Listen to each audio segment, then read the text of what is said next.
Alô, aí embaixo! Quando ouviu a voz gritar para ele, o sinaleiro estava à porta do posto, segurando uma bandeirola enrolada em uma haste curta. Considerando-se a natureza do terreno, não se imaginaria que o homem pudesse duvidar da direção da voz.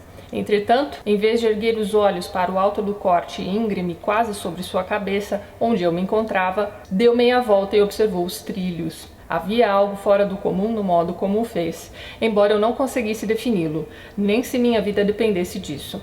Mas foi marcante o suficiente para chamar a atenção, embora a figura do homem estivesse diminuída e sombreada na trincheira profunda, e eu, bem acima dele, tão embebido pelo fulgor do raivoso pôr do sol que proteger os olhos com a mão antes mesmo de avistá-lo. É assim que começa então o Sinaleiro do Charles Dickens. Esse aqui é um dos contos de fantasmas, né, mais clássicos da história da literatura, gente. Quem nunca leu precisa ler. Lembre-se de que nos vídeos de contos aqui do Mês do Horror eu conto a história inteira, hein? Muito bem.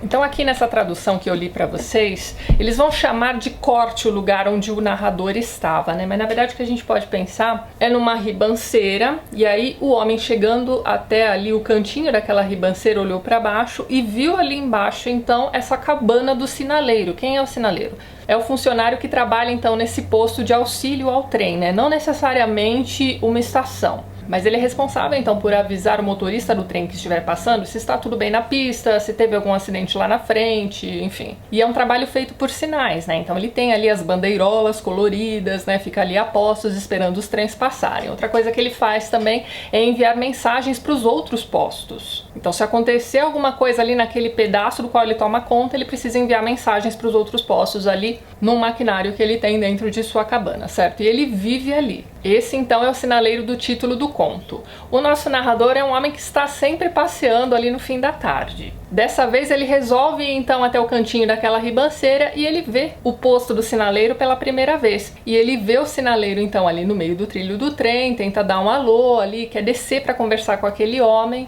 E o sinaleiro dá uma bela ignorada nele, mas enfim. Ele insiste até que o sinaleiro olha para ele de novo e explica ali um caminhozinho que ele pode fazer para descer e ir lá conversar com ele. Pois muito bem, o narrador faz isso e quando ele chega perto do sinaleiro, ele percebe que o sinaleiro tá um pouco arredio. Ele olha para o narrador com muita desconfiança, como se ele fosse, na verdade, uma assombração. E aí a gente tem que pensar que o sinaleiro vive uma vida muito solitária, ali naquela cabana de difícil acesso, então não é muito comum pessoas se interessarem por conversar com ele, certo? Então, passado ali o primeiro momento de estranheza, o narrador começa a conversar amenidades com o nosso sinaleiro, e aí ele vai relaxando e resolve convidar esse rapaz para tomar uma xícara de chá ali dentro da cabana dele. Lá dentro, conversa vai, conversa vem, ele acaba contando, né, todos os detalhes do seu trabalho, que eu acabei de contar para vocês também, pro narrador. Ele fica um pouco penalizado pela solidão do sinaleiro e resolve voltar a visitá-lo no dia seguinte, também no mesmo horário. E ele fica muito interessado em fazer essa visita no dia seguinte, principalmente porque o sinaleiro diz para ele que vai explicar direitinho por que ele ignorou o primeiro chamado do rapaz e continuou ali observando os trilhos e por que ele agiu de forma tão estranha quando os dois começaram a conversar.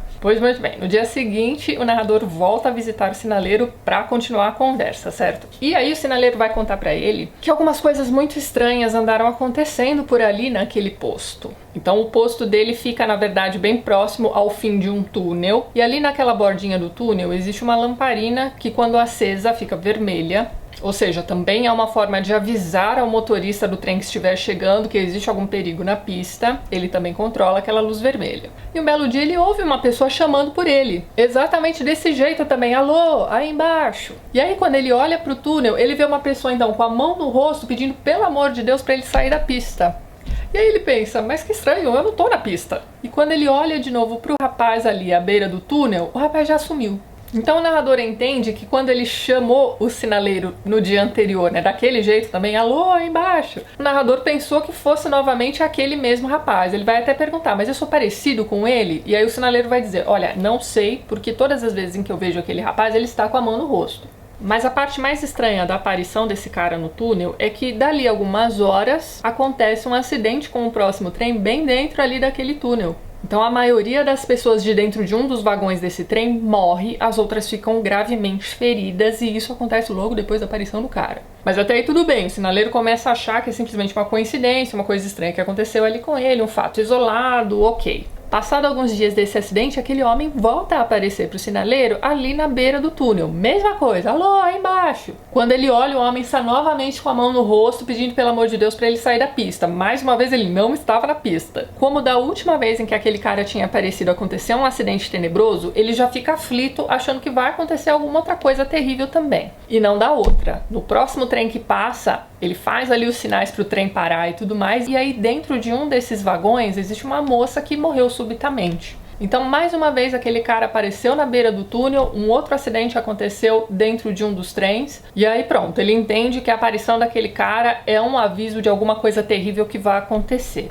Quando o narrador termina de ouvir essa história, ele começa a achar que aquilo na verdade é algum tipo de alucinação por conta da solidão, né, do sinaleiro. Então ele até oferece, olha, amanhã quando eu voltar aqui no mesmo horário, eu vou trazer um amigo meu que é médico para ele dar uma olhadinha no senhor, aí ver se tá tudo bem. O sinaleiro não se opõe a isso, mas ele tem aquela atitude resignada, do tipo, não vai adiantar nada, deixa isso pra lá, né? Enfim, o narrador vai embora, fica com isso na cabeça, e aí no dia seguinte, quando ele volta à casa do sinaleiro, ele descobre que aconteceu mais um acidente terrível naquele posto.